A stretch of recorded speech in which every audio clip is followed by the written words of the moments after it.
Chennai RK நகர் தொகுதி அதிமுக வேட்பாளர் RS Rajesh Tondiarpet Muthumariamman கோவிலில் தரிசனம் செய்துவிட்டு தனது சூறாவளி பிரச்சாரத்தை மேற்கொண்டார்.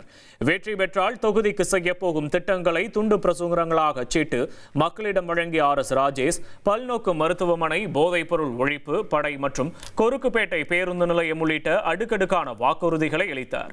மேலும் பட்டா மற்றும் குடிநீர் பிரச்சனைகளுக்கு ஓராண்டுக்குள் தீர்வு காண்பேன் என உறுதியளித்த அவர் தான் ஒரு சட்டமன்ற உறுப்பினராக இல்லாமல் மக்களின் சேவகனாக களத்தில் நிற்பேன் என கூறி இரட்டை இலை சின்னத்திற்கு வாக்கு சேகரித்தார்.